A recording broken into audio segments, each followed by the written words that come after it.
Am I okay here talking, standing? Or illustrious camera crew. Hi, welcome and good evening. My name is Bill Sanda, and we'll be working with the Akashic Records tonight. We'll talk a little bit about what they are. Yes. Oh, turn off your cell phones, please. We'll be talking about the Akashic Records, what they are, how to access them, who's who in the Akashic Records and the history of mankind and so on.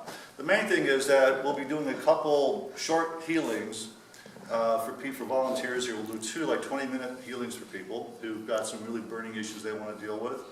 And I'll talk about that when we get to that point. And then I'll do an individual healing for everybody here. And the short, I can walk around and just tap into your higher self records and do a short healing. And then we'll do a group healing. And then we'll close down for the evening. So, who was here last time in April when I did the first time? Okay. And how many of you who were not here know what the Akashic Records are? Have heard of the Akashic Records? Pretty much everybody. Okay. Anybody who has not ever heard of the Akashic Records? One person. Okay. We got a couple more coming in. So, we'll wait till everybody sits down. Welcome. Yeah, and in the meantime, if we could let people know that you won't be filmed. Right. He's the only one that will be filmed. And when we begin the personal healings, that won't be filmed either. So you don't have to feel like you're going to be on YouTube. Phil will be on YouTube. I'll be on YouTube. I'll be the guilty party. Yeah, that's true. You will not be filmed. And what I ask is that whatever you hear here when we do a healing with an individual or for yourself, that it stays here. You can talk to people about what you might have gotten out of the evening, but do not talk about, if you will, about any specific healing that went on or what was said, because some of it can be intimate and very personal. So I thank you for that. And then make sure your cell phones are turned off. So the Akashic Records, it's an ancient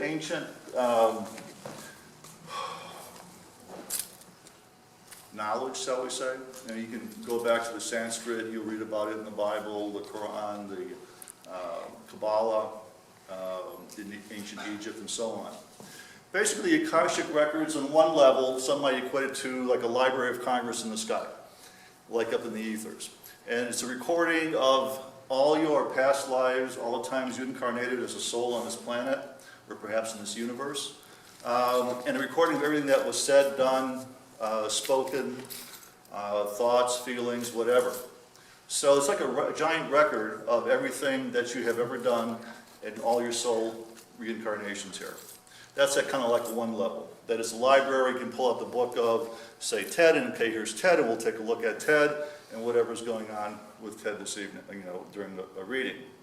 And a more general level, it's really, there's 4% of this universe is known as matter. So what's the other 96%? And what they're coming up with now is that a good portion of that is what they call dark energy, the ethers, which is a term that was used back in the late 1800s by physicists and then kind of went out of favor, and now coming back again. Nikola Tesla, you've all heard of Tesla, alternating current, and so on, tapped into the Akash. He talked about the Akash. He actually worked with the first Indian guru who came to this country from India back in the late 1800s, and was very adept at the ancient teachings of the Hindu, of the Hindu science, of the Akash, the Akashic Records, the fields of the energy of the Akashic Records. Who was that guru's name? Do you remember? I'm sorry, I forget. I had it written down. I forgot to bring it. Krishnamurti, maybe? No. It's long before Krishnamurti. This is in the late 1800s when he studied with him, when he was in the States. And so it's a field of energy, like a non-localized field of energy throughout the universe that is so sensitive it can record essentially everything that you said, done, felt, be, and so on. So it's there, it's all prevalent, we can tap into it. It's been known that we can tap into this energy for thousands and thousands and thousands of years, probably Atlantis and Lemuria and so on. For me, I've been told that I've been doing this for tens of thousands of years. So it's like a gift that I have, or that's me, to tap into these energies. Anybody else have a definition that they like of the Akashic Records? Yeah. Bill, is this sort of like the super consciousness that Jung talked about, or? No, it's beyond the super consciousness. It's a field of energy. The old, like I said, the old ethers that just is the universe. Some would call the Akasha the primordial energy from which all things come. If any of you looked at the video from Inner World, Outer World, any of you heard of that? I would highly recommend it. It's on YouTube, and it's also on innerworldouterworld.com. It was a 4-part series created by 2 Canadians, a couple, and it's a brilliant look at the Akasha, at the way the universe operates, the spiral energies of the universe, and so on. And the first part, 30 minutes long, is about the Akasha. The Akasha, it talks about Tesla, and it talks about all the others who have been involved with the Akashic Records and Akashic fields. So there's this energy out there that we can tap into, and that's been known for, from the ancients, that we can tap into and actually draw down that information through us and learn about and heal from our past lives. I've been doing this for about 4 years now. And how I got into it was, I was living in Charlottesville, and a friend of mine named Joanne DiMaggio is a longtime member of ARE, which is the Edgar Cayce Foundation. And she started bringing in speakers once a month from ARE in Virginia Beach to talk about various aspects of his work. And on a book table, she had a book that is Edgar Cayce and the Akashic Records. So I walk in, and literally the book goes, okay, time to read this. This is what you are. This is what you're supposed to do. And so I devoured the book in a day and recognized that this is a gift that I guess have, whatever you want to call that, and that it's time for me to access the records, learn how to access the records, and offer healings to individuals. And not just for myself, but to anybody who wants a healing, a session, to learn about their past and how that might help you heal this current time. So it was written by Kevin Tedeschi, who's the current president of ARE. So that's how I got into all this. And these are different books on the Akashic Records by different authors, some of which are teachers of the Akashic Records, people around the country. You can take a look at these afterwards. So I began 4 years ago. And then I had to find a teacher to learn how to really access the records. There's a lot of ways of accessing the records. You can do it by meditation. Some Reiki people can do it through Reiki. There's prayers that you can do. There's a lot of different techniques and tools that are out there. So I began my investigation of how to access the Akashic Records. And you go online, you see a lot of different people doing a lot of different ways of accessing. And I found a particular woman from Chicago named Linda Howe, who happened to wrote a book on how to access the Akashic Records. Duh. And it's a really good way of learning how to access your records, or anybody else's records if you wish. It's like a recipe book. And Hold it, yeah. okay, sorry, momentary for the cameraman. Okay, so she's been working with the records for about 20 years, and she lives outside of Chicago and happens to live about a mile from where I grew up. And so we've had a long talk about Chicago and all that history. And I started working with her 4 years ago or so, and she has a specific prayer that was given to her through the Akashic Records, as do many of these other folks up here who have their own way of accessing the records. I happen to really connect with that particular way. Some teachers use a shamanic journey, like Terry Utina, who, U-K-T-E-N-A, she's in Oregon, and she comes from a Cherokee tradition, not a Native American tradition. And so if you like accessing through your shamanic journeys, she has one way of doing it. Linda Howe uses a specific prayer that was given to her, and she comes from a lineage of a couple others too, like Ernesto Cortez, who's in Florida, and others that came from the Mayan. kind of like genealogy. And it was through a woman named Patricia in Texas that trained a lot of these people like Ortez and Howell and so on over the last 30, 40 years or so. And they have very similar kind of prayers. So I use Linda's prayer. It's called the Pathway Prayer Process, the Access to the Akashic Records. And I actually don't need to do it, but I like doing the prayers anyway. Thanks to Wanda here. And to me, it's fun. It's my gift. It's what I do. I do readings for people evenings and weekends as I work full time. And it's my joy. It's my passion. It's what I'll do the rest of my life. And I'm just there. You know, it's my gift to the world. And I love it. And I'm evolving. I'm learning, working with Wanda and so on, and just deepening my abilities. I mean, she told me to start doing groups. And so I'm doing a lot of groups. I did a group last week, and I'll do one in October in Baltimore at Breathe Books, and so on. Just introduce people to what we do, what the Akashic Records are, and how to access the records. Anybody can do it. Everybody here has their own particular Akashic Record field, or record, whatever you want to call it. And anybody here, if they wanted to, can tap into it. I mean, it's your record, it's your information, it's your lineage, it's your history, it's lineage of the familial, lineage, cultural tradition, and so on, tribal lineage. And so you have that ability and ways to access the records. And these people up here, some of these teachers, if you're interested, can show you how to do it. It's very simple and very easy. It may take time. I mean, I started doing it. It took me a little while just to get into the feel, the energy, what it was like, you know, to download the information and so on. So now when I do them, I'm a channel, I'm a vessel.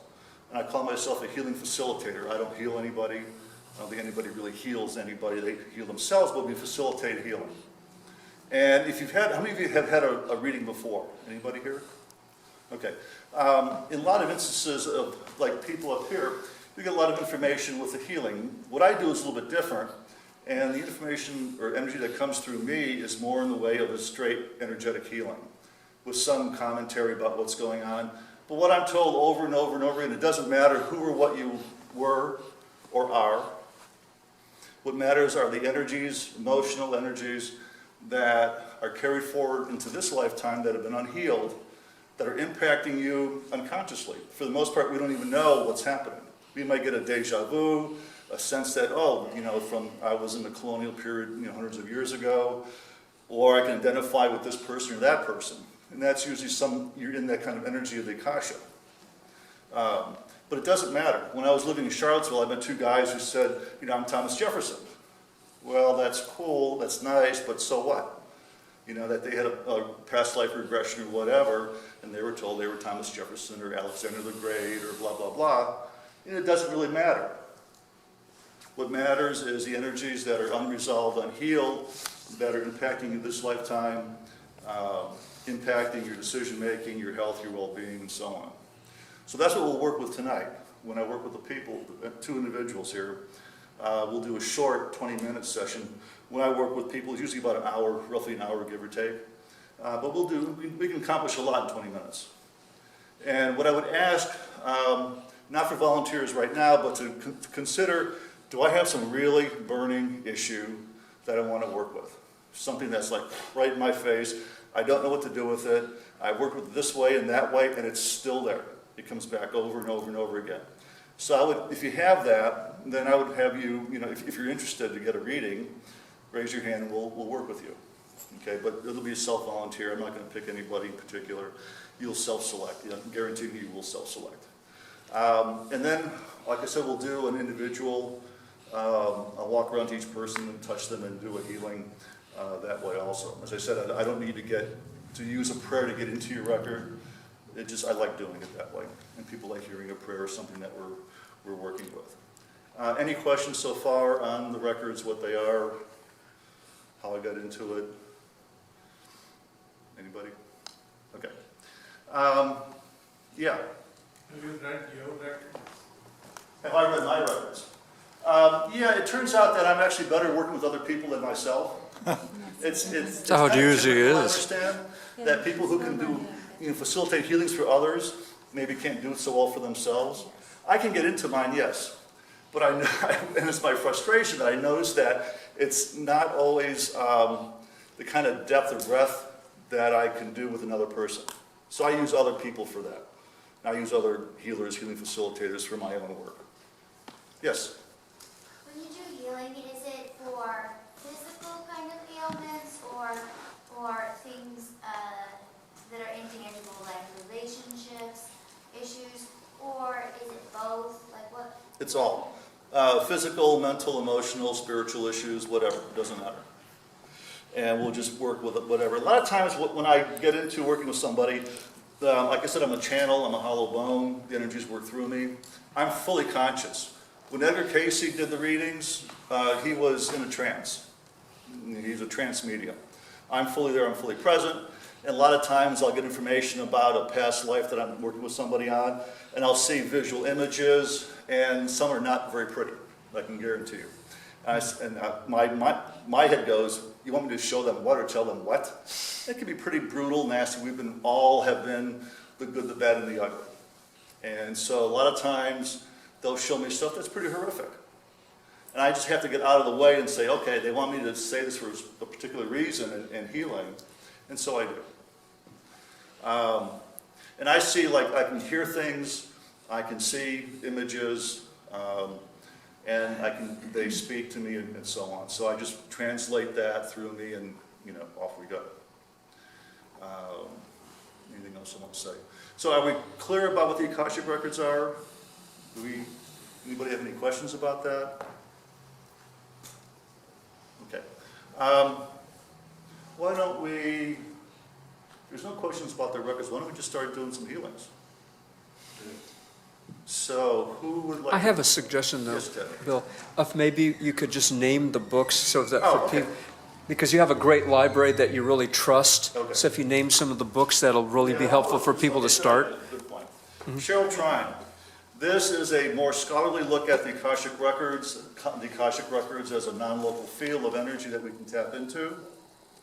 She lives out in Portland, Oregon, and she's Tilt it down a also bit. Yeah, there you go. a teacher. good. She teaches people how to access records, and she also gives readings. And I can do readings in person, by phone, by Skype. This Saturday I worked with a woman in Vienna, Austria, and then I worked with a woman in Brazil. So it doesn't matter where you are, it's all energy. Yes? How did they find you? Word of mouth. That's typically how it, and also I work with groups. I do these kind of presentations. Like I said, I'll be at Breathe Books in Baltimore, the metaphysical store in Baltimore in October, end of October. And so just doing these, people get a benefit out of the readings. It's like anybody here who's a practitioner, word of mouth. And there's also other ways. There is a new website called onlinehealingarts.com. And if you ever heard of Life Pages, in the past it was a booklet of healers in the Washington, D.C. area. And it was created by Steve Wentworth, who lives in Richmond, Virginia. That book kind of went out, he sold it, it went out of phase, and now he's back again with an online, kind of like a directory, that you pay a certain amount per year. And it's sort of like being like a Pathways, but an online version of Pathways. And it's a lot cheaper than Pathways. This is onlinehealing.com. onlinehealingarts.com. So there's different ways of advertising too. Yes? Are you a guest here for this time? No, I come all the time. Oh, okay. Yeah. Okay, if you want a more scientific look at the Akashic Records, the Akashic Fields, Erwin Laszlo is a scientist, a Swiss scientist, and he has been documenting quantum physics, Tilt that slightly. look at the Akash, okay? And also experiences. I mean, he's got information in here, the Akashic experience from people like Edward Mitchell, who was the astronaut on the moon, who created Noetic Sciences, and his work with the Akash and how he downloaded information from the Akash. I would say that a lot of artists, scientists, musicians, people like Tesla, Michelangelo, and so on, have all been able to somehow access the Akashic field and download artistic work, written work, scientific work, whatever. Tesla clearly did. Absolutely. I'm sure Edison did. I'm sure Einstein did. Mozart did too. Mozart, Beethoven, Michelangelo, Aristotle, and so on. The one thing about the Akash in the past, I'm kind of jumping back and forth here, it was the purview of the priests, the priestesses, the oracles, the shamans, and so on. It was not for everyday person. It's only now in this level of our consciousness that we're able, as individuals, anybody can tap into the Akashic field, Akashic Records. So in the past, you'll find it was just the old oracles and so on that we're tapping into and offering readings to the kings and queens and aristocracy, the military, and so on. But now anybody can access the Akashic Records, Akashic fields. The Akashic Records was actually termed, that name was termed by Madame Blavatsky, who created Theosophy in the late 1800s. Rudolf Steiner was a disciple of her, and he was very big into the Akashic Records, creating the Waldorf schools, biodynamic farming practices, which is way beyond organic farming practices, and so on. And he's written extensively about his experiences within the Akashic Records, as had Madame Blavatsky. We talked about Edgar Cayce, the well-known psychic, healer, intuitive. A lot of his 14,000 readings were tapping into an individual's Akashic Records. And again, he was in a trance when he did that. And so, then they got the more modern people that anybody like me now are accessing the records. Yes? I heard that we carry our Akashic Records on I believe it's an eighth level of our DNA. Have you ever heard something about it? People talk about it. It's in our cellular memory. Yeah. It's who we are. I mean, we each carry all that information, Right. and we tap into it. There's a lot of different ways people are talking about it. Cellular memory, it's a non-localized energy field that is all pervasive that we tap into. It's a Library of Congress in the sky, things like that. So you'll read these books, you hear a lot of different interpretations of the Akashic field and what the Akasha really is. And it's evolving.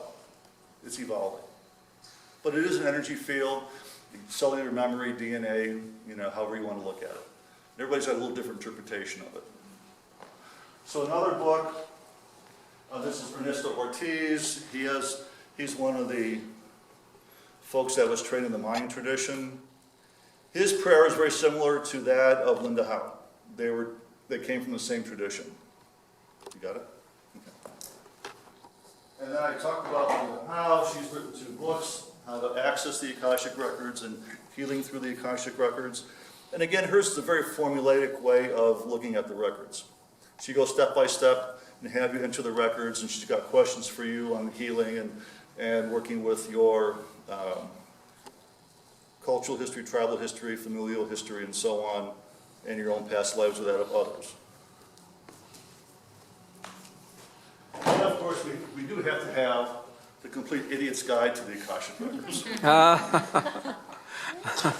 Yeah. Is it valuable? Go tell. I mean, we've got to Have you have that. studied it? What? Have you studied this book? Have I read it? Is it good? No, study. It's okay. So it's basic. It's basic. If you really want to just learn how to access, I would suggest Linda Howe. I mean, she's the most available. And then there's 2 more by Kathy Carlander. She's in Ohio. She also teaches and offers readings. She's also a mother of 3, so her time is limited. And then this is the original, one of the originals, Robert Cheney. He passed away. And this is looking at the Akashic Records from a more computer style. He uses a lot of computer technology.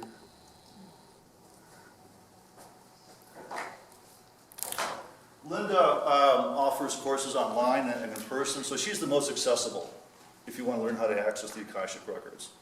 Her book, you can just use the book. She's got that same book on CD, or CDs, I should say. I think there's 6 CDs. The same with the Healing Through the Akashic Records. So she's really prolific and available. The other folks are so-so, and the cost really varies.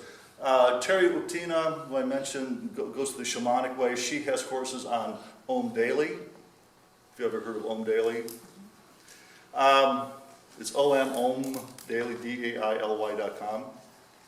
And they offer a whole plethora of courses in metaphysics, spirituality, and so on for 25 bucks a piece. And they're like 6 to 8 week courses that once a week they'll download the course, and they're cheap. Terry has 3 courses, I believe, on there right now. How to access the records, and then it goes deeper and deeper into it. But again, she's in a shamanic way. I've tried it, and that just doesn't work for me. But she does it. She's got a great blog, a lot of information. She's a scholar of the Akashic Records, and I like what she does. But again, it's her way. It's not the way that I do it. And you can just take a look at these if you're interested, and just look at what energetically works for you best. There's no one right way. It's your way. I don't teach people how to do it. I just happen to. It's like, you know, the artists who can't really teach how to do what they do, but I just do it. So those are the books. Those are the teachers. We talked a bit about who's who, the Akashic Records, and again, all of you here have that availability and ability to actually access the records. Yes. So, I mean, I don't know much about this. Yeah. Akashic Records are the records, and they are laced with emotions or traumas that were Well, happening, it's a and what you're doing is removing the traumas, removing the emotions, and leaving the records, or what is it exactly? Well, the records are, they're a record of everything you have done, felt, seen, whatever, Yeah. or what you've been. In each lifetime that we're here, there's usually some aspect that there's an emotional trail that hasn't been healed, Right. whatever that is. That energy of that, what you might call healing, can flow through me to you for a healing of that. But that's still contained in the records. The records don't change. Just the emotional attachment. In you in this lifetime Yeah. shifts. But the record does not. And also, when I do the records, I don't do like predictions or yes, no type answers, like, you know, when's my soulmate coming, blah, blah, blah. You know, what they will do, or